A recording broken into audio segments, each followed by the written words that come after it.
बिस्मिल्लाहिर्रहमानिर्रहीम। अस्सलाम वालेकुम।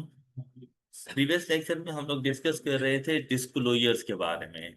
हम लोगों ने न्यूमेरिकली तमाम तर क्वेश्चंस के डिस्क्लोजर देख लिए कि हमारे पास जैसे ही डिस्क्लोजर नोट का क्वेश्चन आएगा हमने उसको अटेम्प्ट कैसे करना है। आज हम इसको जाकर देखेंगे थ्योरेटिकली, और थ्योरेटिकली आप लोगों ने इनको पढ़ा होगा। सबसे पहले हमारे पास आ जाती हैं जर्नल रिक्वायरमेंट्स। अच्छा, ये थ्योरेटिकली आपसे क्वेश्चन किए जा सकते हैं कि आपसे पूछा जाए journal requirements of disclosure note IS 16, तो आप लोगों को ये वाले कुछ पॉइंट्स लिखने पड़ेंगे कि ये चीजें हैं जो जर्नल रिक्वायरमेंट्स का पार्ट बनेंगी। फिर इसी तरह जैसे ही हम लोग आगे चलते हैं तो हमारे पास आ जाती है रिक्वायरमेंट्स अंडर सर्टेन सर्कमस्टांसेस। ये थ्योरेटिकली बड़ा इंपॉर्टेंट क्वेश्चन है। क्या आपसे ये बात पूछेगा कि अंडर सर्टेन सर्कमस्टांसेस हमारे पास डिस्क्लोजर रिक्वायरमेंट्स कौन कौन सी हैं। जहां पर अक्सर बच्चे ना मिस्टेक कर देते हैं कि अब उन्हें ये पता है कि डिस्क्लोजर रिक्वायरमेंट लिखनी है तो वो जर्नल वाली रिक्वायरमेंट्स अंडर सर्टन सर्कमस्टांसेस में आके लिख देते हैं, तो क्वेश्चन गलत हो जाता है उनका। तो आपको ये पता होना चाहिए कि अंडर सर्टेन सर्कमस्टांसेस हमने कौन कौन सी डिस्क्लोजर रिक्वायरमेंट्स बतानी है। और अगर वो हमसे कह दे रिक्वायरमेंट फॉर रीवैल्यूड एसेट, तो हम लोगों ने ये वाले पॉइंट्स हैं कुछ बताने हैं। अगर एडिशनल डिस्क्लोजर रिक्वायरमेंट्स की बात करेगा इनकरेज्ड बाय IAS 16, तो हम लोग इनकी जाके बात करेंगे। अब ये सारी चीजें बेसिकली हम लोग कर चुके हैं, लेकिन अब जरा थ्योरेटिकली अपनी बुक में से देखते हैं कि स्टैंडर्ड्स ने हमसे क्या कहा कि जर्नल रिक्वायरमेंट्स की जैसे हम लोग बात करते हैं IAS 16 requires the following disclosures in notes to the financial statement for each major class of property plant and equipment. कौन कौन से? तो हम लोगों ने सबसे पहले देखो, जैसे ही हमारे पास स्केड्यूल उसका कंप्लीट होता था OPP, उसके बाद सबसे पहली चीज हम लोग क्या लिखते थे? Measurement basis. ये हमारे पास जर्नल रिक्वायरमेंट्स है कि हर, चाहे मेरे पास एसिड रिवैल्यूएशन मॉडल पर है चाहे कॉस्ट मॉडल पर है, मैंने मेजरमेंट बेसिस बतानी है हर क्लास ऑफ एसिड के लिए। दूसरी चीज डेप्रिसिएशन मेथड बताते थे। तीसरी चीज यूजफुल लाइफ और डेप्रिसिएशन रेट, क्या ये तीनों चीजें हम लोगों ने बताई नहीं थी? अच्छा, उसके बाद अगर गौर करें तो कहा गया है gross carrying amounts and the accumulated depreciation at the beginning and at the end of the period।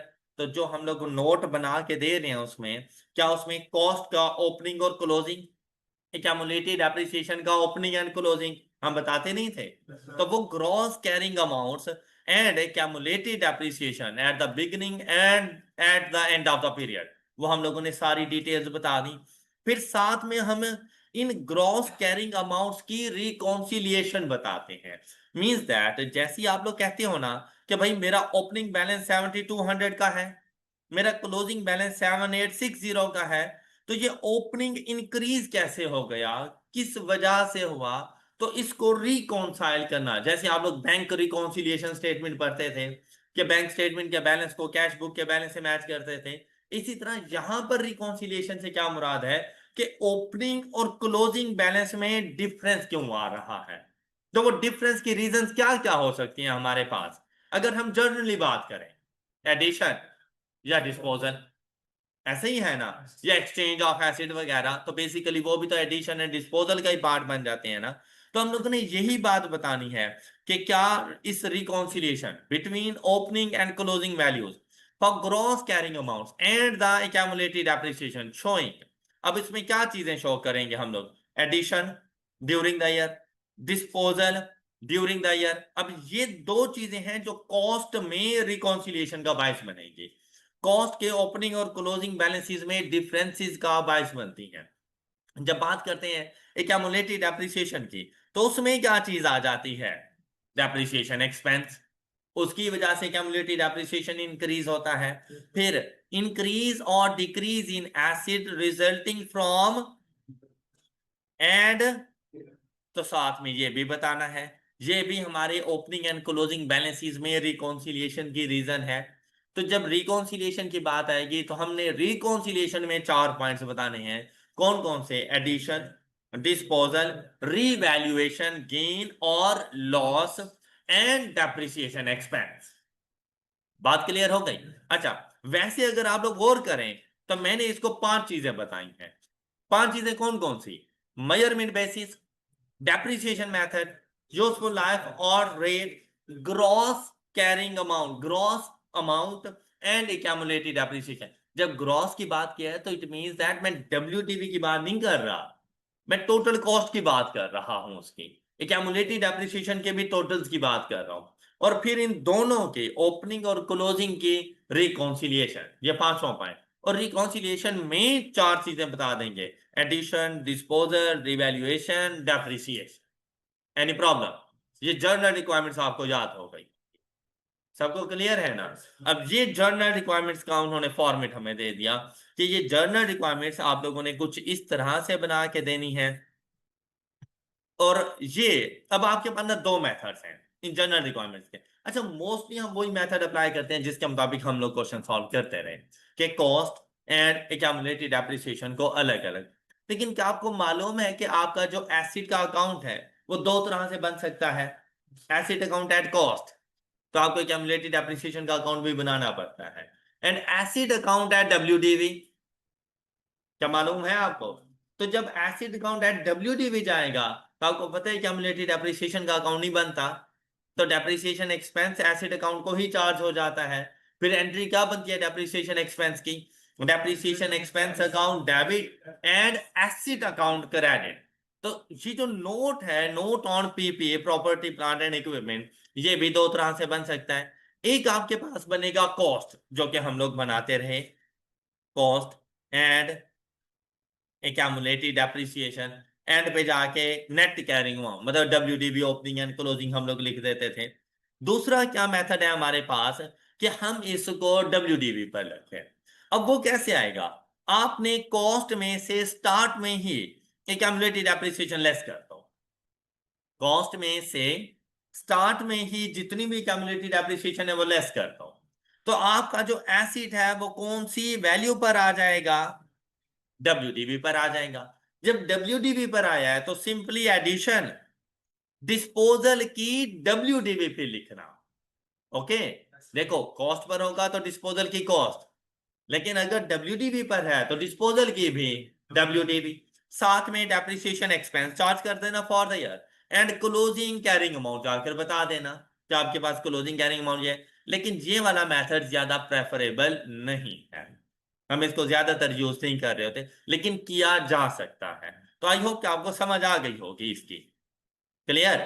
लेकिन एंड पे जाके फिर से वही बात, carrying amount less accumulated depreciation, और क्लोजिंग के लिए हम लोग उसकी कैरिंग अमाउंट बता रहे हैं। तो अच्छा नहीं है कि हम कॉस्ट को अलग कर लें और एक्यूमुलेटेड डेप्रिसिएशन को अलग कर दें। ऑलराइट, अच्छा, बता आपने फर्स्ट मेथड ही फॉलो करना है। फिर आ गई रिक्वायरमेंट्स अंडर सर्टेन सर्कमस्टांसेस। कौन सी? भाई सर्टेन सर्कमस्टांसेस से मुराद है कि अगर ऐसा कोई इवेंट हो तो आप ऐसी चीजों को डिस्क्लोज करो, अदरवाइज आपको बताने की जरूरत नहीं है। जैसे कहते हैं the existence and amounts of restriction on title. Title की रिस्ट्रिक्शन कब होगी? जब एसिड मॉर्गेज हो जाए, जब एसिड मॉर्गेज हो जाए, जब एसिड प्लेज हो जाए, तब टाइटल की रिस्ट्रिक्शन हो जाती है। मींस दैट अब आपने डॉक्यूमेंट्स उठाकर बैंक वालों को दे दिया, आपने अपनी प्रॉपर्टी के डॉक्यूमेंट्स, और उसके अगेंस्ट आपने लोन ले लिया है, क्या वो प्रॉपर्टी आप सेल कर सकते हो? तो नहीं, रिस्ट्रिक्शन है उसके ऊपर। तो ऐसी चीजों को डिस्क्लोज करो। अब ये क्या हर क्वेश्चन में करोगे? नहीं। अगर और क्या हर कंपनी के लिए करोगे? नहीं, अंडर सर्टेन सर्कमस्टांसेस है कि अगर ऐसा है तो डिस्क्लोज करो, अदरवाइज बताने की जरूरत नहीं है। कब? The existence and amounts of restrictions on title and property and plant and equipment pledged as security for the liabilities. दूसरा, amount of expenditure recognized in the carrying amount of an item of property, plant and equipment in courses of its construction। कि अगर हम इसकी construction कर रहे हैं तो हम लोगों ने कितनी अमाउंट को कैपिटलाइज किया है, तो उसके बारे में हम लोग बताएंगे। जैसे बोरिंग कॉस्ट है तो बोरिंग कॉस्ट के बारे में बताना पड़ता है। अब बोरिंग कॉस्ट होगी तो बताएंगे, अदरवाइज नहीं। बोरिंग कॉस्ट इन डिटेल जाकर हम लोग देखेंगे। फिर देखो, अमाउंट ऑफ कॉन्ट्रेक्चुअल कमिटमेंट्स अब इसकी भी हम लोगों ने डिस्कशन की थी जब लास्ट क्वेश्चन हमने किया था। एक कॉन्ट्रेक्चुअल कमिटमेंट थी हमारे पास कंपैरेटिव ईयर्स के अंदर, तो एक वो चीज थी। और दूसरा देखो, for the acquisition of property plant and equipment, तो वो कमिटमेंट्स भी आपने बतानी। अब ये भी अंडर सर्टेन सर्कमस्टांसेस आ गया है। फिर if it is not disclose separately in the statement of comprehensive income the amount of compensation from third parties for item of property plant and equipment that were impaired, lost, given up, that is included in profit or loss। Simple सी बात है, हमारा acid insured होता है। ऐसा ही है ना, जैसे गाड़ी भी है तो इंश्योर्ड है। किसी किस्म का कोई मेजर एक्सीडेंट हो गया, कोई चोरी हो गई, तो मेरी थर्ड पार्टी कौन है? Insurance company. तो क्या इंश्योरेंस कंपनी वाले मुझे कुछ ना कुछ अमाउंट कंपनसेशन के तौर पर पे नहीं करेंगे? आप बताओ इधर कि अगर हमें ये लॉस हुआ है तो इसके अगेंस्ट हमारे पास इंश्योरेंस कंपनी ने हमें इतनी अमाउंट पे की है। ऑलराइट, अब ये भी अंडर सर्टेन सर्कमस्टांसेस हैं। तो सर्टेन सर्कमस्टांसेस के अंदर आप लोगों ने कौन कौन सी चीजें बतानी है? एक तो रिस्ट्रिक्शन ऑन टाइटल, और अगर आपकी property plant and equipment plunge है तो आप उसके बारे में बताओगे। फिर दूसरी बात क्या हो गई? Amount of expenditure during construction, वो आपने बताने हैं। फिर किसी किस्म की कोई कॉन्ट्रेक्चुअल कमिटमेंट्स है तो वो बताओ। और अगर थर्ड पार्टी कंपनसेशन है इन केस ऑफ लॉस्ट और डैमेज गुड्स, तो वो आप लोगों ने साथ में बतानी है। ये कंस्ट्रक्शन जब हम लोग कर रहे होते हैं ना, तो प्रॉपर्टी प्लांट एंड इक्विपमेंट के ऊपर लाजमी बात है कुछ ना कुछ अमाउंट कैपिटलाइज हो रही है। एक तो हम लोग कैपिटलाइज कर रहे होते हैं ना मटेरियल को, दूसरा लेबर को कैपिटलाइज कर रहे होते हैं, लेकिन साथ साथ ना बोरिंग कॉस्ट भी कैपिटलाइज होती है। अब बोरिंग कॉस्ट क्या होती है वो हम लोगों ने जाके पढ़नी है, तो मैं यहाँ पर अभी उस चीज को एक्सप्लेन नहीं करना चाह रहा कि बोरिंग कॉस्ट क्या है। अब वो कैपिटलाइज होनी है तो उसके बारे में भी आप लोगों ने बताना है। फिर ऐसा होता है कि कुछ प्रॉपर्टी प्लांट एंड इक्विपमेंट ऐसे होते हैं जो अभी तक कंप्लीट नहीं हुए, उसे हम लोग कहते हैं कैपिटल वर्क इन प्रोग्रेस, जो अभी तक कंप्लीट नहीं हुए। तो ड्यूरिंग द पीरियड हमने उनके ऊपर कितनी अमाउंट खर्च कर दी है वो साथ में हम लोग आकर बताएं कि इनके ऊपर अभी हम लोगों ने कितनी अमाउंट खर्च की है। जब भी कंस्ट्रक्शन हम लोग करते हैं ना, तो कंस्ट्रक्शन ऐसा तो नहीं है कि आज शुरू किया है तो शाम को खत्म हो जाएगी, ऐसा नहीं है। उसके ऊपर सब्सटेंशियल टाइम पीरियड रिक्वायर्ड होता है। और अगर ड्यूरिंग कंस्ट्रक्शन हमारा फाइनेंशियल ईयर एंड हो गया है, अब वो एसिड अवेलेबल फॉर यूज तो है ही नहीं। जब अवेलेबल फॉर यूज नहीं है तो हमारी नॉन करंट एसिड का इस तरह से पार्ट ही नहीं बन सकता, मतलब पीपी का पार्ट नहीं बन सकता, उसको रिकॉग्नाइज नहीं किया जा सकता। क्यों? फ्यूचर इकोनॉमिक बेनिफिट्स ही नहीं आ रहे, कॉस्ट को भी मेजर ही नहीं कर सकते, तो उसको जाके हम रिकॉग्नाइज करते हैं as capital work in progress. तो उसके ऊपर जितना खर्च कर चुके हैं अब तक वो खर्च बताएंगे कि अब तक इसके ऊपर इतनी अमाउंट लग चुकी है। Any problem? चले, अब आ गए रिवैल्यूड एसिड। अच्छा चले, इधर से नहीं पढ़ते। आप मुझे बताओ कि अगर कोई रिवैल्यूड एसिड है तो उसके लिए कौन कौन सी चीजें डिस्क्लोज करनी चाहिए? लास्ट रिवैल्यूएशन कब हुई, किसने की? ओके, ये बात डिस्क्लोज करेंगे। और मूवमेंट इन रिवैल्यूएशन सरप्लस, शाबाश। और अगर अगर रिवैल्यू ना करते तो कॉस्ट मॉडल के मुताबिक उसकी कैरिंग अमाउंट क्या होती? ये भी रिवैल्यूड एसिड के लिए बताए। कॉस्ट मॉडल भी हो तो ये चीजें बताने की जरूरत नहीं होती, पता है ना। अच्छा अब देखो इन्होंने क्या कहा, इफेक्टिव डेट ऑफ रिवैल्यूएशन, मतलब लास्ट डेट कौन सी थी। फिर where an independent valuer was involve, किसने की? तो हम कहते नहीं थे an independent form of valuers, तो वो बात बताओ। फिर for each revalued asset revalued class of property plant and equipment, the carrying amount that would have been recognized had the asset been carried under the, तो वही जो अभी हम लोगों ने बात की है कि अगर कॉस्ट मॉडल पे हो तो कैरिंग अमाउंट क्या होगी। And the last one is revaluation surplus, वो जो movement in revaluation surplus, in indicating the charge for the period and any restrictions on the distribution of the balance to shareholders। Okay, मतलब आपने simple word में क्या देना है, movement in revaluation surplus. Got it? कोई problem? क्या ये 4 points अब आपको याद हो नहीं गए? अच्छा, मजीद additional disclosure encouraged by IAS 16। Encouraged by IAS 16 मतलब IAS 16 कहता है कि ये चीजें बताओ, लेकिन अगर ना भी बताओ तो कोई ऐसा गलत बात भी नहीं है। मतलब ये ऐसे ही है जैसे नफल नमाजों की तरह है कि पढ़ लो तो सवाब है, ना पढ़ो तो गुनाह नहीं है। अब क्या कहता है IAS 16? उसने कहा encourages disclosure of the following information as users of the financial statement might find this information to be useful. कौन सी? Carrying amount of temporarily idle property, plant and equipment. अब अगर हमारे पास किसी किस्म का कोई भी ऐसा एसेट है जो करंटली इन यूज नहीं है, फारिग रखा हुआ है, लेकिन अभी तक हमने उसको डिस्पोज भी नहीं किया, डी रिकॉग्नाइज भी नहीं किया, तो कहते हैं आपने उनकी कैरिंग अमाउंट बता देनी है। फिर दूसरी चीज, gross carrying amount of any fully depreciated property, plant and equipment that is still in use। अब आपको पता है कि अगर किसी एसेट की यूजफुल लाइफ है 5 इयर्स, तो 5 इयर्स तक तो मैं उसको डेप्रिशिएट करूंगा, लेकिन उसके बाद वो मेरे एसेट का पार्ट है, क्योंकि अभी तक मैंने उसको डिस्पोज नहीं किया, मैं उसको यूज भी कर रहा हूं, वो आइडल भी नहीं रखा हुआ, लेकिन मैं उसको डेप्रिशिएट नहीं कर रहा। तो मैं साथ में ये बताऊंगा कि मेरे पास कौन सा ऐसा एसेट है जिसकी कॉस्ट क्या थी, और वो फुली डेप्रिशिएटेड एसेट है but still is in use. Alright, तो फुली डेप्रिशिएटेड एसिड्स के बारे में उसे बता, आपने उसको आइडल एसिड्स के बारे में बताना है, तो आपने उसको फुली डेप्रिशिएटेड एसिड्स के बारे में बताना है। आपको याद है जब हम लोग डेप्रिसिएशन पढ़ रहे थे तो हमारे पास ऐसे एसिड्स थे जो फुली डेप्रिशिएटेड एसिड्स थे, तो हम उनके बारे में डिस्क्लोज करेंगे। फिर carrying amount of property, plant and equipment retired from active use and held for। अच्छा, अब जैसे गाड़ियों की बात करें, बिल्डिंग्स की बात करें, आपने अभी डिसाइड किया कि मैं अपनी गाड़ी सेल करने वाला हूं, क्या 5 मिनट बाद सेल हो जाएगी? घर के बारे में हमने डिसाइड किया हम सेल करने वाले हैं, क्या सेल हो जाएगा? 1-2 दिन में सेल हो जाएगा? नहीं, टाइम लगता है। आप देखिए, आप कहीं से गुजरे ना, किसी बिल्डिंग के बाहर लिखा हुआ हो फॉर सेल, अब महीने बाद भी गुजरो तो लिखा हुआ होता है फॉर सेल। मतलब ये हमारे लिक्विड एसिड्स नहीं है, इनकी लिक्विडिटी इतनी नहीं है। मतलब क्या है, इनको सेल करने में टाइम लगता है। अब क्या है कि हमने अवेलेबल फॉर सेल कर दिया है, लेकिन अभी तक सेल नहीं हुआ, एसिड तो मेरा ही है ना।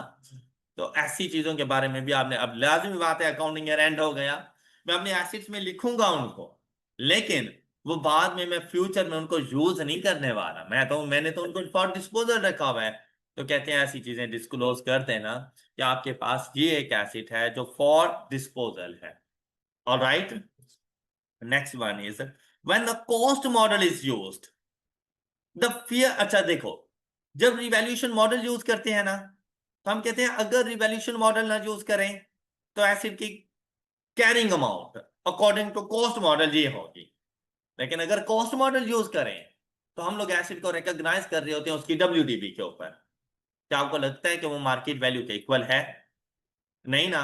तो अब उसकी मार्केट वैल्यू बताओ कि मेरे पास जो मेरे एसिड्स मौजूद हैं, इवन कि मैंने उनको कॉस्ट मॉडल पे अप्लाई किया, मैंने उनको WDV पे रखा हुआ है, लेकिन मार्केट में इनकी फेयर वैल्यू ये है, तो ये चीज आपने डिस्क्लोज करनी है। When the acid when the cost model is used, the fair value of property, plant and equipment, when this is materially different from the carrying amount। हाँ, अगर आपकी कैरिंग अमाउंट और फेयर वैल्यू तकरीबन तकरीबन same same है, कोई खास difference नहीं है, फिर बताने की जरूरत नहीं है।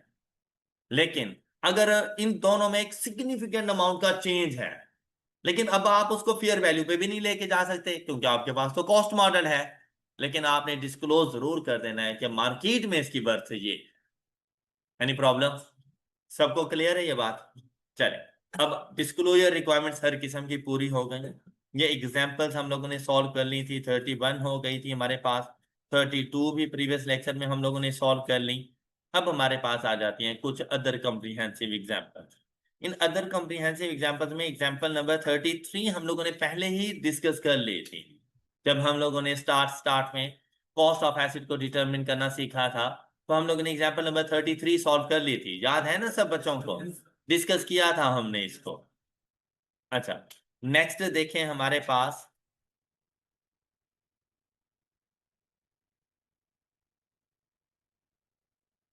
एग्जाम्पल नंबर 34 ये हो गई थी, ये जब एक्सचेंज ऑफ एसिड हम लोग कर रहे थे उस टाइम पर मेरे अपने नोट्स में से ही ये वाली एग्जाम्पल हम लोगों ने कंप्लीट कर ली थी। किसी को कोई डाउट वगैरह इसमें? अच्छा, एक नजर जरा एग्जाम्पल नंबर 35 को देख लें और मुझे बताएं अगर इसमें से कोई ऐसी चीज जो आप लोग मुझसे सीखना चाहो या पूछना चाहो, कोई ऐसा प्रॉब्लम एक नजर फिर से देख लो। आपको ये सॉल्व किया हुआ है, थोड़ा सा टाइम हो गया है, तो जरा एग्जाम्पल नंबर 35 को चेक करें। अच्छा, एग्जाम्पल नंबर 35 में अगर आप लोग देखें तो रिक्वायरमेंट देखो भाई, क्वेश्चन की रिक्वायरमेंट देखा करो, जो रिक्वायरमेंट हो ना सोल्यूशन बिल्कुल उसके मुताबिक हो। अब जैसे यहाँ पर उसने क्या कहा, prepare accounting entries to record the about transaction in case book for the year ended 30 June 2016। अब फॉर द ईयर एंडेड है ना, तो मतलब ईयर 2016 से रेलिवेंट सारी जर्नल एंट्रीज। तो स्टार्ट कहां से होगा? 1 जुलाई 2015 से स्टार्ट। तो 1 जुलाई 2015 से लेकर 30 जून 2016 तक की अकाउंटिंग एंट्रीज मैं उसे बताऊंगा। अब जैसे ही हम लोग यहाँ पे गए, क्या कहते हैं, Kamran Enterprises provides the depreciation on plant and machinery at 10% on a written down value. Depreciation is charged from the month the asset is available for use in operations up to its मतलब full year depreciation ही charge कर देनी in the year of purchase. आपने from the month of purchase चलना है, मतलब time proportion लगेगा इसके ऊपर। Cost of its plant and machinery and accumulated depreciation on 1st July 2015 were rupees this and this respectively. अब देखो, इससे पहले तो मैंने जर्नल एंट्रीज बतानी ही नहीं थी, तो ओपनिंग बैलेंस ना उसने मुझे खुद बता दिया कि हमारे प्लांट एंड मशीनरी का ओपनिंग बैलेंस कितना है, 75 मिलियन, और उसकी कैमुलेटेड डेप्रिसिएशन का बैलेंस कितना है, 17 मिलियन।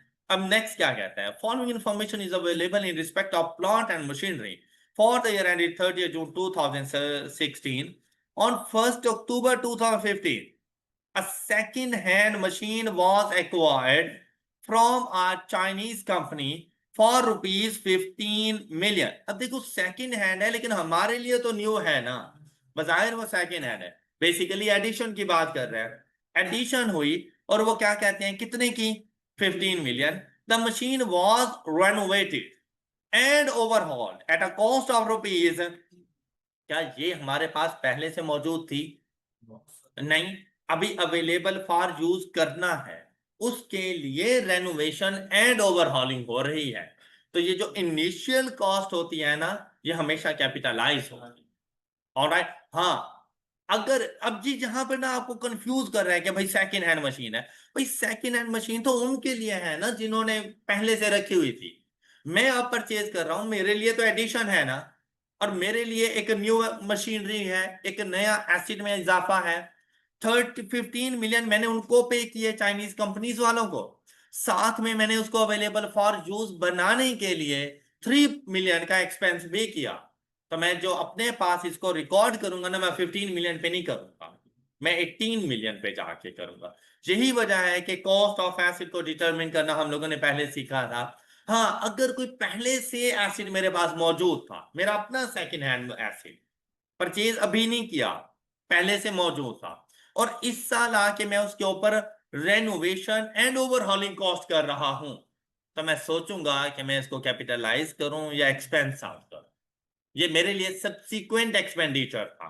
अब कैपिटलाइज हो सकता है अगर साथ में एक एडिशनल इंफॉर्मेशन दे दे कि भाई इस ओवरहॉलिंग या रेनोवेशन के अगेंस्ट आपकी प्लांट एंड मशीनरी की यूजफुल लाइफ इंक्रीज हो गई, इसकी प्रोडक्शन कैपेसिटी इंक्रीज हो गई, एसिड में इंप्रूवमेंट्स आ गई, तो फिर मैं कैपिटलाइज करूंगा। लेकिन अगर वो साइलेंट रहता है तो मैं एक्सपेंस आउट करता।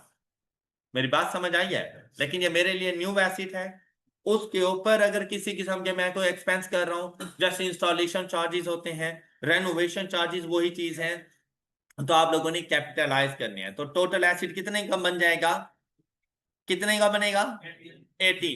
कहते 25% of its expenditure was in respect of purchase of consumable. अच्छा, अब यहां पे देखो, अगर ये बात होती ना सिर्फ 3 मिलियन तक, आगे कोई बात ना होती, मैं एसिड को रिकॉर्ड करता 18 मिलियन के ऊपर, लेकिन उसने मुझे मना किया, उसने कहा रुको भाई ऐसा नहीं है, इस 3 मिलियन का जो 25% एक्सपेंस है ना, वो किस चीज से रेलिवेंट है, और जो कंज्यूमेबल्स होते हैं ना, ये एक्सपेंस आउट होते हैं, जो कंज्यूमेबल्स होते हैं वो। लेकिन 25% किसका, क्या 15 का, क्या 18 का, नहीं, सिर्फ इन रेनोवेशन का 3 मिलियन का 25%, which is equal to 0.75 million. तो 0.75 मिलियन कंज्यूमेबल एक्सपेंस आउट करोगे, और रिमेनिंग आप लोगों ने जाकर 17.25 के साथ अपने एसिड को रिकॉर्ड करना है। मेरी बात समझ आई? देखो एंट्री अब क्या बनेगी, आपकी तरफ से टोटल अमाउंट का आउटफ्लो कितना हो रहा है, 18। तो बैंक को क्रेडिट करो 18 के साथ, लेकिन डेबिट दो चीजें करोगे, एक करोगे अपने पास अपना मशीन अकाउंट, मतलब property plant and equipment, debit करोगे 17.25 मिलियन के अगेंस्ट, साथ में दूसरा एक्सपेंस रिकॉर्ड करोगे, और वो जाके रिकॉर्ड करोगे 0.75। एनी प्रॉब्लम जी? क्या चीज, कंज्यूमेबल्स मतलब जो रिपेयर्स एंड मेंटेनेंस के अंदर कुछ ऐसी चीजें होती हैं जो फॉर मतलब छोटे छोटे नट बोल्ट्स वगैरह और इस किस्म की चीजें, वो कंज्यूमेबल्स का पार्ट बन जाती हैं। लुब्रिकेंट्स वगैरह आ सकते हैं इसके अंदर, वो कंज्यूमेबल्स का पार्ट बन जाते हैं। जैसे गाड़ी के इंजन का जो ऑयल वगैरह हम लोग चेंज करवाते हैं, वो कंज्यूमेबल्स होते हैं, उनकी लाइफ 1 साल से ज्यादा नहीं होती, उनको हमेशा एक्सपेंस आउट किया जाता है। ओके, तो वो रिपेयर्स एंड मेंटेनेंस का पार्ट बन जाते हैं। तो एसिड को डेबिट कर दिया 17.25 मिलियन, तो इसलिए अमाउंट इन रुपीज 1000 लिखी हुई है, तो 17250, साथ में 750 के साथ रिपेयर्स एंड मेंटेनेंस, और बैंक को क्रेडिट करेंगे बाय रुपीज 18 मिलियन के साथ। बात समझ आ गई सब बच्चों को? चलें, गुड। अच्छा, नेक्स्ट पॉइंट देखिए अब, ऑन 1 नवंबर 2015, मतलब ड्यूरिंग द पीरियड ही बात हो रही है, क्या हुआ कि E transferred a machine having a list price of rupees, it means that कि वो जो उसने मुझे ओपनिंग बैलेंस बताया था ना 75, उस 75 में इसकी जो वैल्यू है वो 10 मिलियन थी। ओके, फिर फ्रॉम इट्स स्टॉक इन, अच्छा नहीं, क्या करता है, machine having its list price of rupees 10 million, opening 75 में 10 मिलियन नहीं था, क्यों, ये 10 मिलियन कहां से आ रहा है, मतलब उसका अपना काम भी यही है ना। अब उसका उसका अपना काम क्या है, तो वो खुद मशीनरी में सेल परचेज करता है, ट्रेडिंग करता है। तो ये जो मशीनरी है ना, ये बेसिकली उसकी इन्वेंट्री का पार्ट थी, और अगर ये किसी थर्ड पार्टी को सेल करता तो ये 10 मिलियन में सेल करता, उसकी लिस्ट प्राइस 10 मिलियन थी। ओके, अच्छा फिर क्या हुआ, टू इट्स इंजीनियरिंग डिपार्टमेंट, और उसने उस इन्वेंट्री से हटाकर वो इंजीनियरिंग डिपार्टमेंट को दे दिया, अपनी एक इन्वेंट्री आइटम एसिड बना दिया।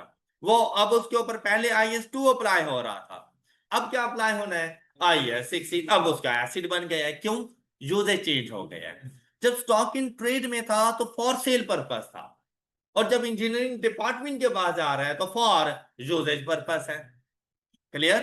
अच्छा फिर क्या हुआ कि sell such machines at a cost plus, अच्छा क्या हुआ, इन्वेंट्री आइटम है, उसने ना अपने पास इन्वेंट्री को जाके रिकॉर्ड करना था। आपको पता है कि ये जो 10 मिलियन है उस इन्वेंट्री की सेल प्राइस है, लेकिन क्या आपको ये पता है कि हमने इन्वेंट्री अपने पास कॉस्ट पे रिकॉर्ड की हुई होती है, 10 मिलियन पे नहीं रिकॉर्ड की हुई, मैंने तो उसको कॉस्ट पे रिकॉर्ड किया हुआ है। अब क्या हुआ, हमेशा याद रखना कि बिजनेस कभी भी अपने आप से या बिजनेस ओनर से प्रॉफिट अर्न नहीं करता। तो ये बिजनेस अपनी ही इन्वेंट्री आइटम अपने आप को देने लगा है, तो सेल प्राइस लिस्ट प्राइस पे नहीं जाएगा, उसकी कॉस्ट पे जाएगा। और ये जो लिस्ट प्राइस है, ये बेसिकली उसने कहा है कॉस्ट प्लस 25%। इसका क्या मतलब, कि बेसिकली प्रॉफिट है 25% मार्कअप, प्रॉफिट मार्कअप 25%। क्या मतलब कि 100 रुपए की चीज वो 125 रुपए में सेल करता है। नॉर्मली क्या करता है वो, 100 रुपए की चीज 25% अपना प्रॉफिट रखता है, तो 125 में जाके सेल करता है। तो ये जो 10 मिलियन है ना, ये बेसिकली 125% है। ये 10 मिलियन क्या है? 125%। आपने इसका 100% फाइंड करना है, आपने इसकी कॉस्ट को डिटरमिन करना है। तो इसका 100% आपके पास आ जाएगा 8 मिलियन। ऐसे ही है ना? तो आपने अपने एसिड को, मशीनरी को डेबिट करना है 8 मिलियन से, और इन्वेंट्री को क्रेडिट करना है 8 मिलियन के साथ। किसी को डाउट? No doubt. चलिए ये देखें, machinery account to stock in trade 8 million. बात समझ आ गई होगी सबको। नेक्स्ट वन इज, अगर यही मशीनरी बिजनेस ऑनर मतलब कामरान अपने ही पर्सनल यूज के लिए अपने घर लेके चला जाता, तब भी 8 मिलियन पे ही जाता, लेकिन डेबिट ड्राइंग्स हो जाती। बात क्लियर? अब क्योंकि बिजनेस ने अपने पास ही रखी है, तो बिजनेस का एसिड बन गया, तो एसिड अकाउंट को डेबिट कर दिया आपने। नेक्स्ट देखते हैं, ऑन 1 जनवरी 2016, मतलब अभी भी ड्यूरिंग द पीरियड, अभी 6 माह गुजरे हैं, मिड ऑफ द ईयर, क्या हुआ? certain parts to a plant were added at a cost of rupees to extend its useful life। अच्छा, इस बार ने मुझे बताया है कि भाई कैपिटलाइज करो। ओके, तो सिंपली जाओ और प्लांट को डेबिट कर दो और बैंक को क्रेडिट कर दो बाय ₹4 मिलियन।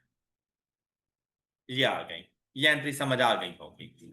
ओके, अगर ये बाद वाली बात ना होती, सिर्फ इतना होता edit eight a cost of ₹4 million, तो मुझ पे डिपेंड करता था। ओके, हाँ, अब क्योंकि बात मेंशन नहीं है, तो ज्यादातर अच्छी बात यह है कि आप फिर उसको एक्सपेंस आउट करो, कि आप फिर ऐसी चीजों के लिए जहां पर एम्बिग्विटी आ जाए और आपकी अपनी जजमेंट हो, आप अपनी जजमेंट बताओगे क्वेश्चन, आप एक नोट लिखोगे और उन्हें बताओगे कि क्योंकि ये चीज मेंशन नहीं थी क्वेश्चन के अंदर, तो मैंने इसको रेवेन्यू एक्सपेंडिचर कंसीडर किया। आप ये बात उसे जरूर लिख कर दोगे। हाँ, अगर आप चाहो कैपिटल एक्सपेंडिचर, तो आप उसे बता दो अपनी अजम्पशन के बारे में कि भाई क्योंकि क्वेश्चन में ये चीज मेंशन नहीं है, लेकिन मेरी अजम्पशन के मुताबिक मैंने इसके कैपिटल एक्सपेंडिचर कंसीडर किया। आपका क्वेश्चन गलत ही, फिर चाहे आप जिस मर्जी राह पे चल पड़ो, आपका क्वेश्चन बिल्कुल ठीक है, वो फुल मार्क्स देगा। लेकिन उस वक्त जब आप अपनी जजमेंट के बारे में बताओ, लेकिन अगर आपने भी कुछ नहीं बताया, तो फिर उसने कैंसिल कर देना, फिर वो अपने सोल्यूशन के मुताबिक चलेगी। बात क्लियर हो गई सबको? अच्छा, अब जब चीज मेंशन है तो एक्सटेंड इट्स यूजफुल लाइफ, अब आपकी जजमेंट ये नहीं हो सकती कि मैंने इसको रेवेन्यू एक्सपेंडिचर कंसीडर किया, तब गलत है। ओके, नेक्स्ट देखो, on 1 March 2016 plant was damaged, अब ये भी ड्यूरिंग द ईयर की बात है, and remained in operation for 1 month. Damage हो गया 1 मार्च, लेकिन उसके बावजूद हम उसको इस्तेमाल करते रहे 1 महीने के लिए, वो हमारे इस्तेमाल में भी रहा। कि spent an amount of rupees on repairs to restore the plant in working condition. तो ये जो 3 मिलियन है, ये रिपेयर एंड मेंटेनेंस एक्सपेंस है, ये उसको उस कंडीशन पे वापस लाने के लिए है, उसकी कंडीशन को इंप्रूव करने के लिए नहीं है। मेरी बात समझ आई? तो ये रिपेयर एंड मेंटेनेंस एक्सपेंस के तौर पे जाएगा। Repair and maintenance expense debit and bank credit by ₹3 million. Any problem? अच्छा, अब नेक्स्ट देखो, कहते 1 अप्रैल 2016 a machine which was purchased on 1 July 2012 for ₹12 million, मतलब उसकी कॉस्ट 12 मिलियन है, was completely damaged and was sold for ₹1.2 million। अच्छा, अब यहां पर देखो तो ऐसा नहीं है जैसे डिस्पोजल हो रहा है, डिस्पोजल ऑन 1 अप्रैल 2016, मुझे 2 चीजों का पता चल गया, cost of asset and the sale proceeds. मैंने सेल प्रोसीड्स को जाके डेबिट कर देने 1.2 मिलियन, और मैंने एसिड को क्रेडिट कर देना है बाय 12 मिलियन। ये 2 काम मैं कर सकता हूं। फौरन से मैंने सोचा कि भाई इसकी क्यूमुलेटेड एप्रिसिएशन का मैंने क्या करना है, अब उसको भी खत्म कर दो। मैंने यहां पे क्यूमुलेटेड एप्रिसिएशन लिख ली, ओके, लेकिन मुझे ना अभी इसकी कैलकुलेशन कर है। अब जब तक मैं ये नहीं लिखता, मुझे ये नहीं पता चलेगा कि मुझे लॉस कितना, लॉस तो आया है क्योंकि डैमेज आइटम दे रहा हूं, लॉस तो आएगा, लॉस आएगा तो प्रॉफिट और लॉस अकाउंट डेबिट साइड पर ही है, लेकिन आएगा कितना? अब वो कैलकुलेट करने के लिए पहले उसकी क्यूमुलेटिव डेप्रिसिएशन, तो क्या अभी तक क्वेश्चन में उसने हमें नहीं बताया, बताया है क्या? हाँ जी, उसने कहा था मैं WDV मेथड अप्लाई करूंगा और वो भी 10%। अच्छा अब देखो, अब हमने देखना है यहां पर एसिड को परचेज कब किया। अच्छा जैसे ही मैंने ये देखा ना कि date of purchase first day of the accounting period है और WDV मेथड है, मेरे लिए वर्किंग बहुत इजी हो गई। अगर ये ड्यूरिंग द पीरियड होता ना, ये वर्किंग बहुत मुश्किल हो सकती थी, लेकिन अब बहुत आसान है। क्या 2013 कंप्लीट, 2014 कंप्लीट, 2015 ये कंप्लीट जाएगा, लेकिन 2016 के 9 मंथ्स है। फिर ये बात समझ आई है? तब मैं 2016 को अभी साइड पे निकाल दूं, मैं इस एसिड की ओपनिंग WDV फाइंड कर सकता हूं। कैसे? With the help of formula, और वो फार्मूला क्या है हमारे पास? Cost into 1 minus depreciation rate raise to power time. मेरी बात समझ आई है? तो ये एग्जैक्ट 3 साल बाद की, मींस दैट 1 जुलाई 2015 पर एसिड की WDV आ जाएगी, which is equal to 8, exact 8.7। तो आगे बताओ ना, 8.748। अच्छा अब देखो, 1 में से 10% माइनस करो, 10% मीन्स दैट 0.1, तो बाकी वैल्यू क्या बच जाएगी? 0.9। यही वजह है कि उसने यहां पर आके इसको लिख दिया 10 multiplied by 0.9 raise to power 3। Basically formula वही मेरे वाला ही उसने यूज किया। मैं क्या लिख रहा होता हूँ? 1 माइनस द एप्रिसिएशन रेट, उसने माइनस करके लिख दिया वैल्यू। अब ये वर्किंग समझ आ गई होगी आपको। अच्छा ये आपको लेकर पहुंच गई उसकी ओपनिंग और WDV पर। अब मुझे चाहिए WDV at the date of disposal. अब मैं इसको ना 8.748 को मजीद डेप्रिशिएट करूंगा, 8.748 at the rate of for,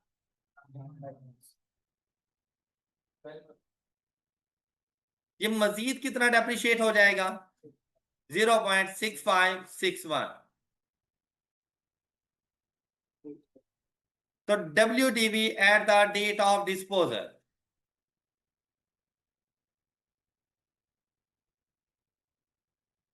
8.0919, ऐसे ही है। तो 12 माइनस WDV, तो इसकी क्यूमुलेटिव डेप्रिसिएशन कितनी हो गई? 3.908, 3908। ये देखो, ये बात समझ आ गई? अब बैलेंसिंग वैल्यू चेक करो, तो ये आपके पास लॉस की value, loss on sale of machine, balancing value के तौर पर। ये जनरल एंट्री क्लियर हो गई। अब at the end of the period सिर्फ हम लोगों ने डेप्रिसिएशन एक्सपेंस बताना है। अब डेप्रिसिएशन एक्सपेंस के लिए ना आपको थोड़ी सी वर्किंग करनी, वो क्या? सबसे पहले मैंने आप लोगों से कहा है, अगर WDV मेथड है तो आप लोगों ने opening WDV of the acid लेनी है। अब आपके पास ओपनिंग WDV क्या आ जाएगी? ये देखो, 75 माइनस 70 इज इक्वल टू 58। अब जरा बात सुनिएगा, ये ओपनिंग WDV है।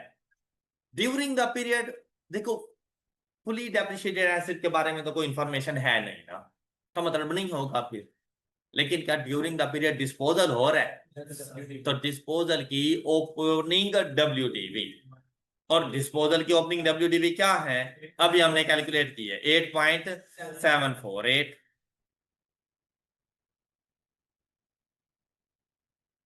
ओपनिंग WDV ऑफ एसिड्स में से माइनस कर दो ओपनिंग WDV ऑफ डिस्पोजल। क्या इसके अलावा कोई और डिस्पोजल हुआ है आपके पास? नहीं। तो बाकी सारी अमाउंट के ऊपर 10% डेप्रिसिएशन चार्ज कर दो।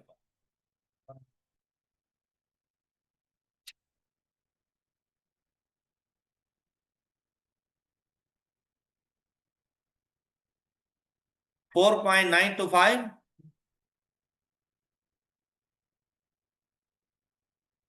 ये बात क्लियर? अब disposal and multiplied by is equal to, यह भी हम लोगों ने फाइंड की हुई थी 0.656। अच्छा, फिर एडिशन ड्यूरिंग द पीरियड। अब अगर आप लोग गौर करें ना, तो आप लोगों के पास जो एडिशन हुई थी सबसे पहले 17.25, याद है आपको? अच्छा, फिर एडिशन हुई थी आपके पास 8 मिलियन की, वो जो स्टॉक इन ट्रेड से आई थी। अच्छा, फिर ये वाली एडिशन हुई, बस मल्टीप्लाइड बाय 10%। फर्स्ट एडिशन हुई थी 1 अक्टूबर को, तो इसके लिए 9/12। सेकंड जो स्टॉक इन ट्रेड से लेकर आए 1 नवंबर, 8/12। और ये जो एडिशन की थी 1 जनवरी, 6/12। हाँ जी, ये जरा कैलकुलेट करें।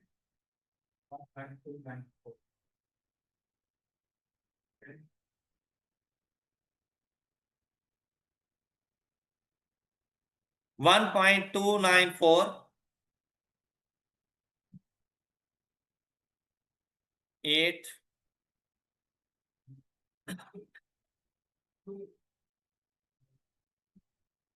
एंड यहां पर भी 8, तो वैल्यू आ जाएगी 0.533 और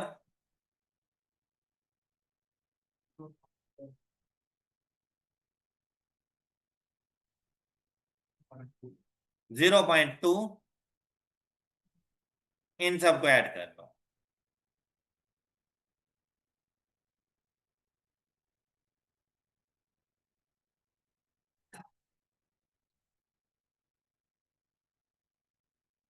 हाँ जी, और ये depreciation expense to accumulated depreciation, क्या यही आंसर है? ये आपके पास डेप्रिसिएशन एक्सपेंस आ गया। आई होप कि आपको ये वाली एग्जांपल अब समझ आ गई होगी। एग्जांपल 35 में किसी को कोई डाउट? सबको क्लियर? चलें, अब मुझे ना 36 के बारे में बताएं, कौन सी चीज है जो आपको समझ नहीं आई 36 में? जी, एग्जांपल नंबर 36। अब यहाँ पर आपने cost, accumulated depreciation and disposal account बनाने थे। ये बड़ा सिंपल सा क्वेश्चन था। आई होप के सब बच्चों ने सॉल्व कर लिया होगा इसे। तो इसके ऊपर हम लोग अपना टाइम नहीं वेस्ट करने,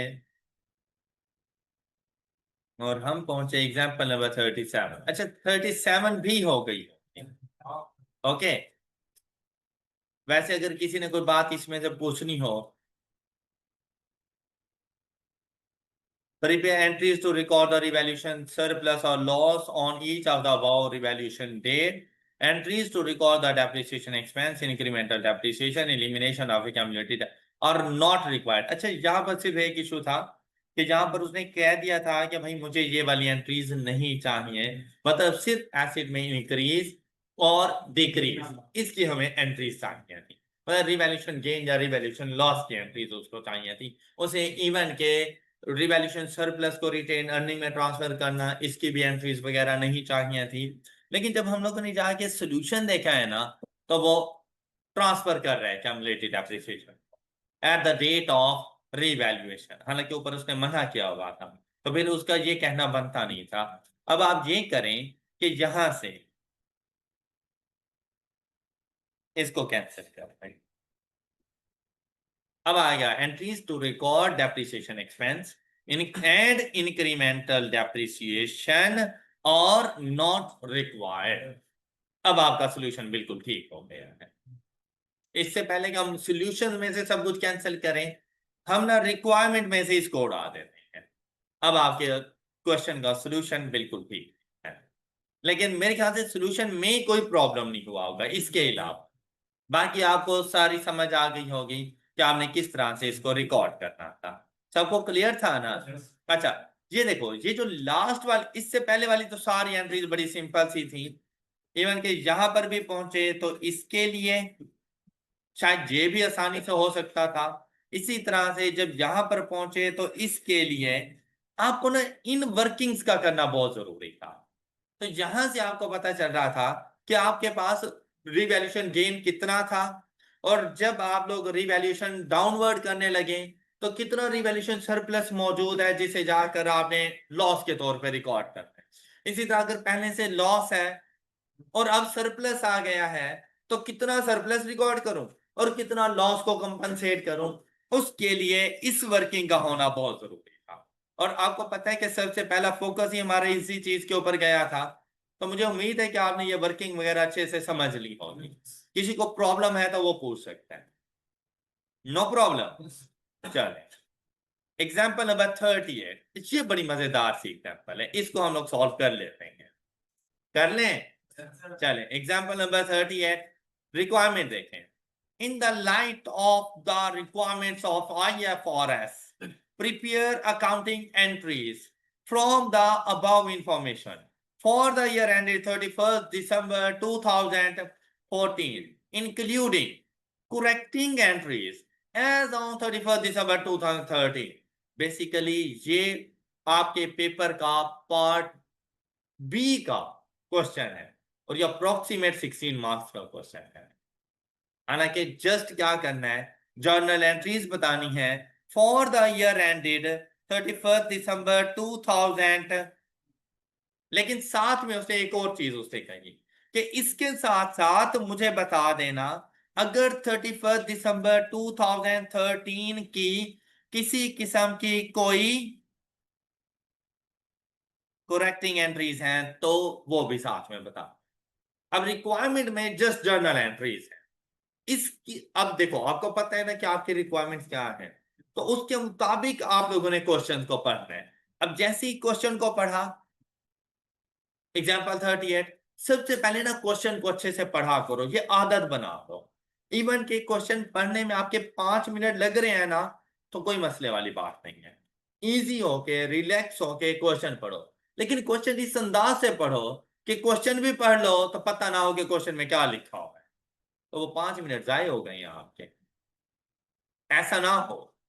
आप जब क्वेश्चन पढ़ो ना तो आपके माइंड में क्वेश्चन चल रहा हो कि जैसे ही एंड तक पहुंचा ना तो आपको पता हो कि पूरे क्वेश्चन में बेसिकली कहां कहां पर क्या कुछ हो रहा था, कौन कौन से एसिड्स गिवन थे, डिस्पोजल था नहीं था, रिवैल्यूएशन है नहीं है, कब है, etcetera, each and everything. Depreciation method क्या है, यूजफुल लाइफ क्या है, डेप्रिसिएशन रेट क्या है, ईच एंड एवरीथिंग आपके माइंड में घूम रही हो। मतलब जब सॉल्यूशन बनाने जाओ ना तो दोबारा से क्वेश्चन ना पढ़ना पड़े, आप कुछ इस अंदाज से क्वेश्चन पढ़ना है। कैसे? ऑन 31st दिसंबर 2013, ऐसा नहीं है जैसे बेसिकली वो बात कर रहा हो जैसे मेरे करंट ईयर की ओपनिंग की। मैंने फॉर द ईयर 2014 वर्किंग करनी है ना, तो मुझे डाटा कहां से चाहिए? 31st दिसंबर 2013 की जो क्लोजिंग्स है वो 1 जनवरी 2014 की ओपनिंग्स हैं, ऐसे ही है ना? तो मुझे अकाउंटिंग ईयर एंड डेट का डाटा बता रहा है क्या? OCL change its valuation model from cost to, क्या बात है भाई, लेकिन कब? 31 दिसंबर। तो ये चीज तो पिछले साल रिकॉर्ड होनी चाहिए। ये उसने डिसीजन 1 जनवरी 2014 को नहीं लिया, ये डिसीजन उसने कब लिया है? 31 दिसंबर 2013 को। और वो कह रहे हैं कि इससे पहले कॉस्ट मॉडल था, मतलब फर्स्ट टाइम एसिड रिवैल्यू होने जा रहे हैं। M I right? तो इसको चाहिए कि 31 दिसंबर 2013 को उनको रिकॉर्ड कर दे, मुझे ना रिकॉर्ड करने पर, क्योंकि मेरे क्वेश्चन में इस चीज के बारे में नहीं कहा गया था। मुझे कहा गया 14 की जर्नल एंट्रीज को। तो फिर उसने क्या किया, पहले कॉस्ट मॉडल था, अब रिवैल्यूएशन मॉडल पे आया फॉर इट्स बिल्डिंग, और ये मॉडल बिल्डिंग पे अप्लाई कर रहा है। Following information pertains to its building as at 31st December 2000। अब उसने ना मुझे सारा डाटा प्रोवाइड किया कि 31 दिसंबर 2013 को, कहते हैं मेरे पास दो बिल्डिंग्स हैं, एक फैक्ट्री बिल्डिंग है और दूसरी, भाई है तो बिल्डिंग्स ही ना, पूरी क्लास ऑफ एसिड पर सेम मॉडल अप्लाई हो जाता है। अब ऐसा नहीं हो सकता ऑफिस बिल्डिंग कॉस्ट पे चली जाए, फैक्ट्री बिल्डिंग रिवैल्यूएशन पे आ जाए, ये नहीं हो सकता, दोनों ने रिवैल्यूएशन मॉडल पे आ जाए। तो फिर क्या कहते हैं, जो एस्टिमेटेड यूजफुल लाइफ थी ओरिजिनली एस्टिमेटेड, मतलब इससे पहले तो कॉस्ट मॉडल था ना, कॉस्ट मॉडल के मुताबिक इनकी जो लाइफ थी 20 इयर्स एंड 25 इयर्स थी। मतलब इससे पहले जब हम इनको डेप्रिशिएट कर रहे थे अकॉर्डिंग टू 20 एंड 25 इयर्स कर रहे थे।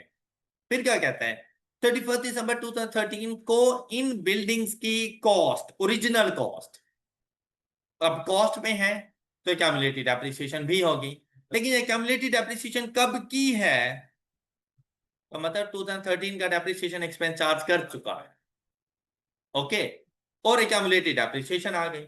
अब मतलब मैं यहां से ना इनकी डब्ल्यूडीवी फाइंड कर सकता हूं वैसे, वैसे खुद सोचने वाली बात है कि जब एसिड रीवैल्यू हो रहा है तो सबसे पहले तो डब्ल्यूडीवी ही फाइंड करनी थी ना, उसके बाद हम लोग जाके इसके ऊपर देखते हैं ना रिवैल्यूएशन सरप्लस है या लॉस। तो इसकी डब्ल्यूडीवी फैक्ट्री बिल्डिंग की हमारे पास क्या बन जाएगी, 62.5, और इसके लिए अगर आप लोग देखें तो ये वैल्यू क्या बनेगी, 138 पॉइंट, ये क्या चीज है basically, at the date of revaluation, am I right. फिर उसने क्या कहा कि भाई revalued amount as per valuation report वो ये है कि जो बिल्डिंग मैंने अपने पास रिकॉर्ड की मैंने 62.5 की, उसकी बेसिकली रीवैल्यूड अमाउंट कितनी है, 52। इट मींस दैट इसके ऊपर मुझे 12.5 का रीवैल्यूएशन लॉस है, सॉरी 10.5 का, 52 है, 50 नहीं, 52, 10.5 का रीवैल्यूएशन लॉस किस पर, फैक्ट्री बिल्डिंग पर। ये दो डिफरेंट एसिड्स हैं, आप इनके लॉस को रिवैल्यूएशन सरप्लस को मर्ज नहीं कर सकते, और एक का लॉस दूसरे के रिवैल्यूएशन सरप्लस के साथ कैंसिल नहीं होगा, ओके। अच्छा फिर यहां पे देखो 138.18 का एसिड है डब्ल्यूडीबी, लेकिन उसकी रिवैल्यूएशन वन रिवैल्यूड अमाउंट 149.94, तो मुझे यहां से रिवैल्यूएशन सरप्लस मिलेगा, कितना, डिफरेंस जरा चेक करो, 11.76, ये रिवैल्यूएशन सरप्लस किस पर, ऑफिस में। मतलब अगर उसने ठीक ठीक रिकॉर्ड किया हुआ है तो मुझे ओपनिंग पे जो मेरे एसिड्स मिलने चाहिए थे फैक्ट्री बिल्डिंग 52 पर अपनी रिवैल्यूड अमाउंट पर आएगी ना। अब 1 जनवरी 2014 मेरे एसिड्स के जो ओपनिंग बैलेंसेस होंगे वो 52, अगर उसने ठीक ठीक रिकॉर्ड किए हुए हैं, और ऑफिस बिल्डिंग आएगी 149.94, तो उनकी क्यूमुलेटेड एप्रिसिएशन का ओपनिंग क्या क्या होगा फिर, 0, क्योंकि उससे एक दिन पहले तो रीवैल्यू में है, रीवैल्यू में तो सारा क्यूमुलेटेड एप्रिसिएशन नील हो जाता है। बात समझ आ गई है, किसी को डाउट, तो मैं 2014 के लिए अगर किसी किस्म की कोई एडिशन डिस्पोजल ना हो तो मैं 2014 के लिए इसको जो डेप्रिशिएट करूंगा 52 को over the period of remaining useful life, जबकि 20 तो इसकी ओरिजिनल यूजफुल लाइफ थी। अब मुझे ये तो उसने बता दिया है कि उसकी ओरिजिनल यूजफुल लाइफ 20 थी, लेकिन उसे मुझे ये नहीं बताया कि डेट ऑफ परचेज क्या थी, उसने मुझे ये नहीं बताया कि डेट ऑफ परचेज से लेकर 31 दिसंबर 2013 तक उसको कितना अरसा हो गया है ना ऐसा। Same case with office building, मुझे ये नहीं पता रिमेनिंग यूजफुल लाइफ क्या है, मुझे ना रिवर्स कैलकुलेशंस करनी पड़ेगी। देखो किस तरह से, कि अगर मेरे पास लाइफ होती थी तो मैं क्यूमुलेटेड डेप्रिसिएशन फाइंड कर लेता था, लेकिन आज क्यूमुलेटिव डेप्रिसिएशन तो है ना, तो कब से होगी? From the date of purchase, क्योंकि उससे पहले कॉस्ट मॉडल था। Am I right? तो मैं लाइफ जाके फाइंड कर लूंगा। ओके, तो रिमेनिंग यूजफुल लाइफ को डिटरमिन करने के लिए मुझे थोड़ी सी रिवर्स कैलकुलेशन कर, मेरी बात समझ आ रही है सबको? नेक्स्ट वन इज, अच्छा यहां पर उसने स्टेरिक बनाया, उसको एक्सप्लेन कर दिया कि फॉर द ईयर जो डेप्रिसिएशन एक्सपेंस है ना वो इसमें शामिल है, मतलब हमें शामिल करने की जरूरत नहीं। मजीद उसने कुछ इंफॉर्मेशन दी, जरा इसकी इंफॉर्मेशन को पढ़ो। अच्छा, जब आपने इस पूरे क्वेश्चन को पढ़ा, क्या कहीं पर उसने डेटा परचेज के बारे में बताया था? नहीं। अब मुझे मतलब कंफर्म हो गया है तो मुझे रिवर्स कैलकुलेशन करना है। तो रिवर्स कैलकुलेशन कैसे होगी? जैसे ही आपने इस क्वेश्चन को पढ़ा, क्या उसने आपको डेप्रिसिएशन मेथड के बारे में बताया है कि इसके ऊपर डेप्रिसिएशन मेथड कौन सा है? तो यहां से कंफर्म तो हो गया ना कि हम लोगों ने कौन सा मेथड यूज करना है। क्या उसने रेजिडुअल वैल्यू के बारे में बताया है? तो मतलब रेजिडुअल वैल्यू नील रखेंगे। ओके, मतलब हम लोग बिल्कुल स्टार्ट में नहीं देख सकते थे, हमने पूरा क्वेश्चन पढ़ना था, वहां से डाटा कलेक्ट करना था, फिर आना था। अब जैसे ही हम लोग आए फैक्ट्री बिल्डिंग पर, तो हम लोग ने ये देखना है कि from the date of purchase to 31 December 2013 asset in total कितना डेप्रिशिएट हो चुका है? 37.5। अच्छा, जब straight line method of depreciation होता है, आपको याद है कि हम लोग एक्यूमुलेटेड डेप्रिसिएशन कैसे फाइंड करते थे on disposed asset? Accumulated depreciation cost, मतलब depreciation for the year, cost minus residual value divided by useful life and multiplied by accumulated time, multiplied by, तो यहां पर भी बिल्कुल वैसी इक्वेशन यूज कर लो, तो आप लोगों के पास इसकी वैल्यू आ जाएगी। जैसे अब यहां पे देखो, accumulated depreciation is 37.50 is equal to 100 divided by useful life 20 multiplied by accumulated time। अब ये accumulated time से क्या मुराद है? From the date of purchase to the 31 December 2013 to the date of revaluation. Alright, तो यहां से टोटल टाइम आ जाएगा कि ये जो डेप्रिसिएशन है ये कितने अरसे की डेप्रिसिएशन है? 7.5 ईयर्स की। क्या आप सब बच्चों को मेरी ये बात समझ आ गई है? तो फिर रिमेनिंग यूजफुल लाइफ कितनी आ जाएगी? यहां पर 20 में से माइनस कर देंगे 7.5, तो 2014 के लिए जो हम लोगों ने लाइफ लेनी है वो कितनी होगी? कोई ऐसा बच्चा जिसको समझ ना आए, सिंपल वर्ड्स में जरा समझाऊं कि देखो, अगर मैं आपसे कहूं कि भाई आप फैक्ट्री बिल्डिंग के ऊपर पर ईयर डेप्रिसिएशन एक्सपेंस कितना चार्ज करोगे, तो आप मुझे क्या कहेंगे? 100 divided by 5। Per year depreciation, sorry, 100 divided by 20 is equal to 5। वो इधर उधर हो गए थे। तो आप मुझे कहेंगे कि हम हर साल 5 मिलियन का डेप्रिसिएशन एक्सपेंस चार्ज करें। M I right? Total depreciation expense कितना चार्ज कर चुके हो? तो जब हर साल 5 मिलियन करते हो तो 37.5 मिलियन को चार्ज करने में आपको कितना टाइम लगा होगा? 7.5 ईयर लगे होंगे। स्ट्रेट लाइन मेथड है, हर साल इक्वल इक्वल, तो 7.5 साल आपको लग गए 37.5 मिलियन की डेप्रिसिएशन चार्ज करने। बात क्लियर है? तो remaining useful life 12.5। Any doubt? अच्छा, आगे देखो फिर सेम प्रोसीजर अप्लाई करना है। नेक्स्ट किस तरह से? ये देखो, 26.32 is equal to 164.5 divided by multiplied by accumulated time. Solve किया, आंसर 4 साल में 26.32 की डेप्रिसिएशन चार्ज की है। Any problem? सबको क्लियर हो गई बात? चले शाबाश। अब ये -4 कर दें तो इसकी रिमेनिंग यूजफुल लाइफ कितनी आ जाएगी? 21 ईयर्स आ जाएगी। हो गई बात क्लियर? और इसके लिए भी बिल्कुल ऐसे ही हो सकता था कि 1 साल का डेप्रिसिएशन एक्सपेंस हमारे पास कितना है, इतना है, तो टोटल कितना हो गया है? 26.32 को पर ईयर डेप्रिसिएशन एक्सपेंस के साथ डिवाइड कर दो तो कितना अरसा? 4 साल बचे। तो 21 ईयर्स हमारे पास रिमेनिंग यूजफुल लाइफ है। सब बच्चों को क्लियर है ये बात? अच्छा, ये वो चीजें जो आपने फिर अपनी वर्किंग में शो करनी है, आपने इन चीजों की वर्किंग बनानी है।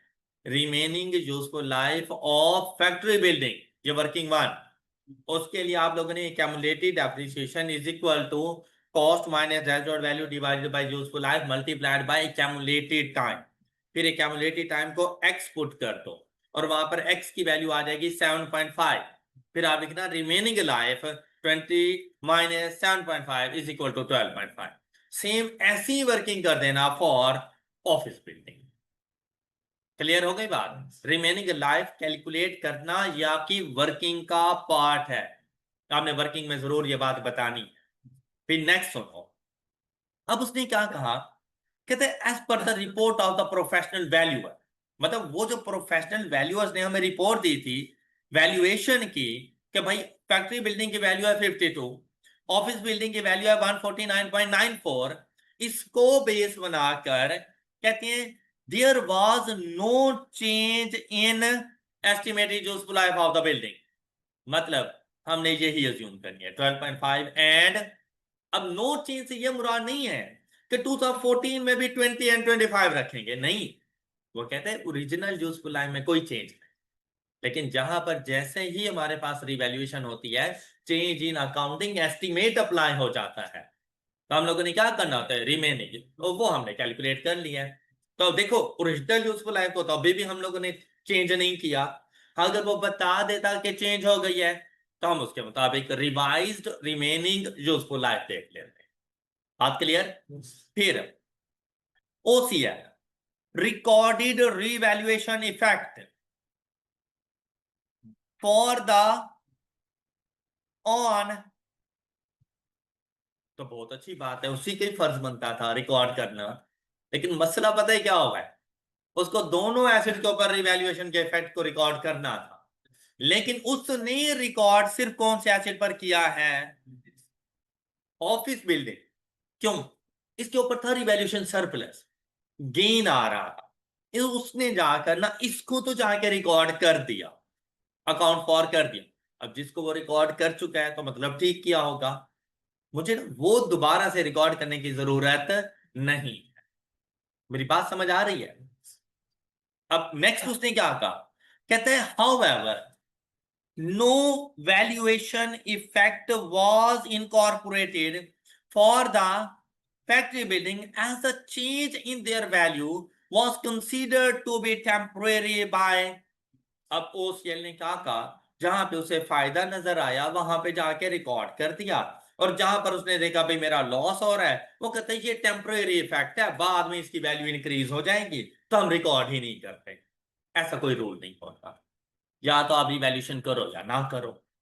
ओके, जब आपने फैसला कर दिया है कि करनी है, तो अगर ऑफिस बिल्डिंग पे कर दिया तो फैक्ट्री बिल्डिंग पे भी करो।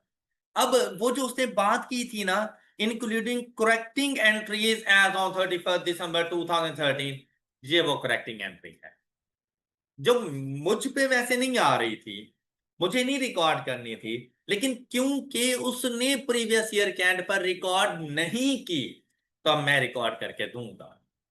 मेरी बात समझ आई है? तो मैं क्या करूंगा, अब देखो ऑफिस बिल्डिंग के लिए मैं कुछ नहीं करने वाला 31 दिसंबर 2013 के लिए, मैं कौन सी बिल्डिंग के लिए जाऊंगा? Factory building. और मैं क्या करूंगा, मैं रिवैल्यूएशन को रिकॉर्ड करूंगा। अब जब रिवैल्यूएशन को रिकॉर्ड करने जाऊंगा तो पहली एंट्री कौन सी बननी है? Accumulated depreciation to factory building, सिर्फ बिल्डिंग ना लिखना, accumulated depreciation to factory building, कितनी अमाउंट? 37.5। पहली एंट्री मेरी फैक्ट्री बिल्डिंग के लिए ये बनेगी। फिर दूसरी एंट्री अब मैंने उसको लेकर आना है उसकी रीवैल्यूड अमाउंट पर, और मैंने देखा कि इसमें तो डिक्रीज आ रहा है। डिक्रीज है तो फैक्ट्री बिल्डिंग ने क्रेडिट हो जाना है बाय ₹10.5। और डेबिट कौन होगा? Revaluation loss. डेबिट कौन होगा? Revaluation loss. ये दो एंट्रीज हैं जो मैंने जाके फैक्ट्री बिल्डिंग के लिए बतानी थी।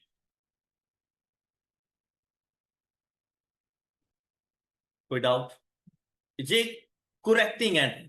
अब बेसिकली अगर उसने इसको भी रिकॉर्ड किया हुआ होता ना, मैं कभी भी ना बताता उसको। बात क्लियर है अब ये सब बच्चों को? चले, अब जो प्रीवियस ईयर एक एसिड के ऊपर रिवैल्यूएशन उसने रिकॉर्ड कर दिया, दूसरे पे मैंने रिकॉर्ड करके दे दिया। अगले साल दोनों एसिड अपनी रिवैल्यूड अमाउंट पे मौजूद हैं और हमने उनकी रिमेनिंग यूजफुल लाइफ भी कैलकुलेट कर ली है ना? ऐसा हम इस चीज को अकाउंट फॉर कर चुके हैं। अब आप ऐसे समझे जैसे क्वेश्चन में है ही नहीं।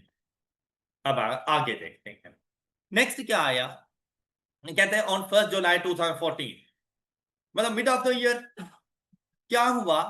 कहते one of the office building was sold for ₹30 million on 31st December 2013, मतलब प्रीवियस ईयर की बात कर रहे हैं।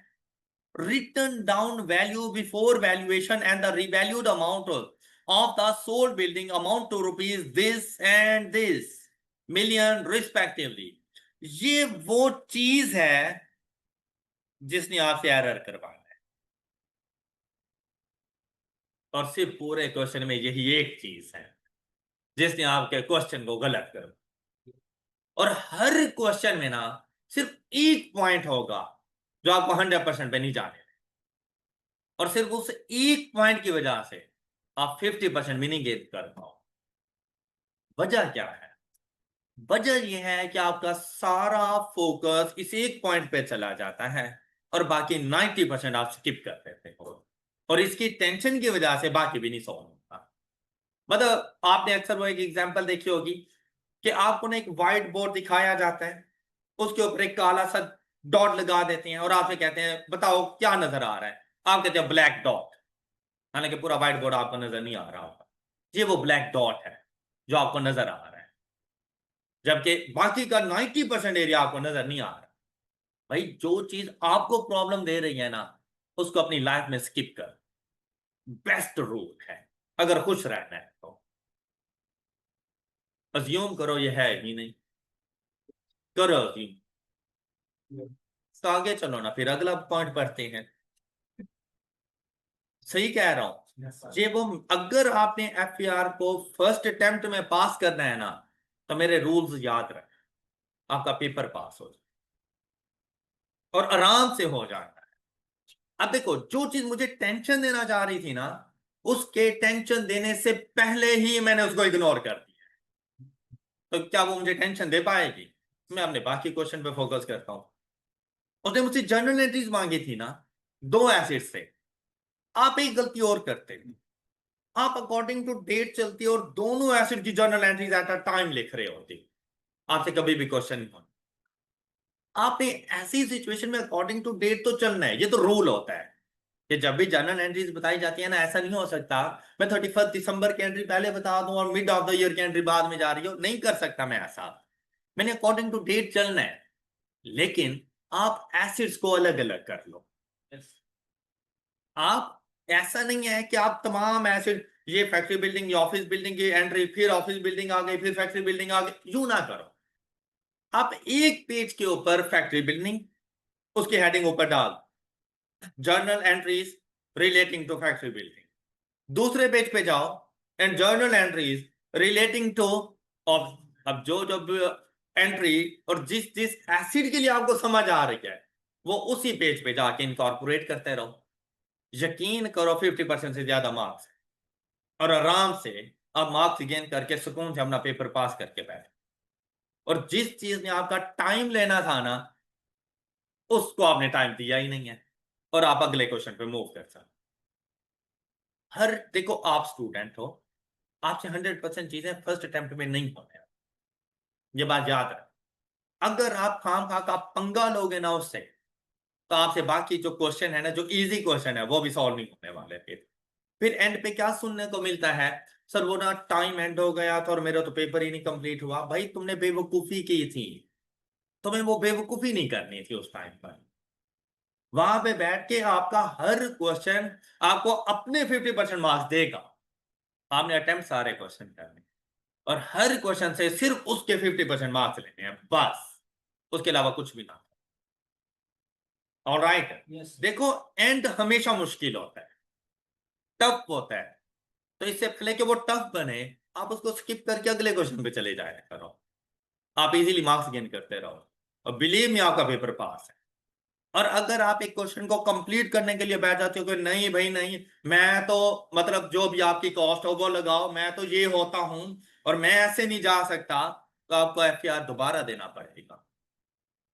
आई कैब भी कहेगा कि हमारे साथ पंगा इज नॉट चंगा। ओके, अब हमने इसको स्किप किया, हम पहुंच गए 31 दिसंबर 2000। अब हमने यहां पे नोट कर लिया कि इस पॉइंट का ताल्लुक है कौन से एसिड से, इट मींस दैट मैं इसको कंप्लीट नहीं कर सकता। ओके, अब नेक्स्ट चला, कहते 31 दिसंबर 2014, कहते जो फैक्ट्री बिल्डिंग है ना उसको हमने रीवैल्यू कर दिया, whereas there was no change in the value of the, मतलब अगले साल हमने दोनों को रिवैल्यू नहीं किया, हमने एक को रिवैल्यू किया। और किसको रिवैल्यू किया? फैक्ट्री बिल्डिंग को हमने जस्ट, वो जो उसने कहा था कि ये टेम्परेरी बेसिस पर है, क्यों? क्योंकि अगले साल उसने, उसे लग रहा था कि इसने चेंज हो जाना है, तो उसने कहा है कि ये चेंज हो गई है, लेकिन हमारी जो ऑफिस बिल्डिंग है उसमें अभी चेंज नहीं है, मतलब उसके ऊपर हमने कोई रिवैल्यूएशन अप्लाई नहीं की। फिर क्या कहता है स्ट्रेट लाइन मेथड। तो जैसे ही मैंने क्वेश्चन देखा, मुझे पता चला कि यार फैक्ट्री बिल्डिंग में तो कुछ हुआ ही नहीं है। मैंने एक फैक्ट्री बिल्डिंग की एंट्रीज रिकॉर्ड करनी थी, उसकी करेक्टिंग एंट्रीज जो मैं ऑलरेडी रिकॉर्ड कर चुका हूं। Am I right? दूसरा, during the year no addition no disposal. अब सिर्फ जाके डेप्रिसिएशन चार्ज करनी है, और डेप्रिसिएशन कैसे चार्ज करनी है? 52 डिवाइडेड बाय 12.5 करो जरा, फुल ईयर डेप्रिसिएशन आ जाएगी कितनी? 4.16। डेप्रिसिएशन एक्सपेंस चार्ज किया, उसी दिन रीवैल्यू हो गया, इसका रिवर्सल डाल दिया, ट्रांसफर कर दिया टू फैक्ट्री बिल्डिंग। अब आपकी फैक्ट्री बिल्डिंग बेसिकली कौन सी वैल्यू पर थी? 52। डेप्रिशिएट किया 4 पॉइंट, इसकी WDV कितनी आ गई? 47.84। जबकि अब इसकी रीवैल्यूड अमाउंट हमें कितनी बताई गई है? तो इंक्रीज आया, कितने का इंक्रीज आया? 16.16 फैक्ट्री बिल्डिंग डेबिट,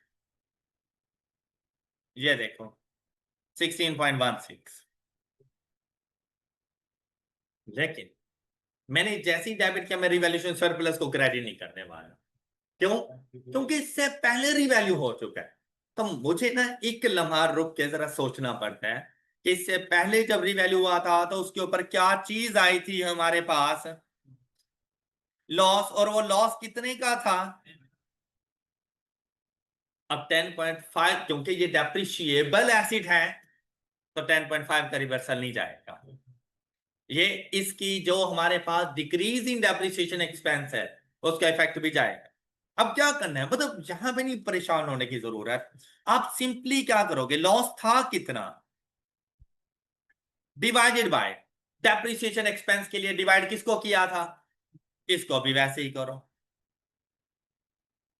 इतने लॉस का रिवर्सल हो चुका है, टोटल लॉस कितने का था? 10.5 का, ये रिवर्सल हो चुका है लॉस। तो फिर 10.5 में से ये माइनस कर, बाकी कितना बचा? और गेन कितना आ रहा है? टोटल गेन कितना था? सारे का सारा लॉस खत्म हो जाएगा, कर दो। और जो बैलेंसिंग अमाउंट है वो रिवैल्यूएशन सरप्लस के तौर पे चलेगी। अब मुझे बताओ, क्या आपको कोई इश्यू आया है फैक्ट्री बिल्डिंग? अच्छा, अब आपको नहीं लगता कि यार आप ना तकरीबन एक एसिड अपना कंप्लीट कर चुके हैं? आसिम, मसला तो सिर्फ सेकंड एसिड का है ना। अब जो सेकंड एसिड अपने पास आ रहा है ना, उसको आप लोगों ने, क्योंकि उसमें डिस्पोजल है, तो डिस्पोजल आना है, डिस्पोजल की रिकॉर्डिंग भी करनी है। अब डिस्पोजल की रिकॉर्डिंग कैसे होती है? अब यहां पर अगर आप लोग देखो ना, दो तरह से हम इस क्वेश्चन को सॉल्व कर सकते हैं। अब ऑफिस बिल्डिंग में क्योंकि जरा वर्किंग है, तो इसको हम लोग इंशाल्लाह कल के लिए पेंडिंग कर रहे हैं, और कल लेक्चर का स्टार्ट यहीं से होगा कि हमने इसकी जर्नल एंट्रीज को किस तरह से अकाउंट फॉर करना है। आई होप कि आज का लेक्चर आप लोगों को अच्छे से समझ आ गया होगा। आप लोग अपना बहुत सा ख्याल रखिएगा, अगले लेक्चर में मिलेंगे। अल्लाह हाफिज।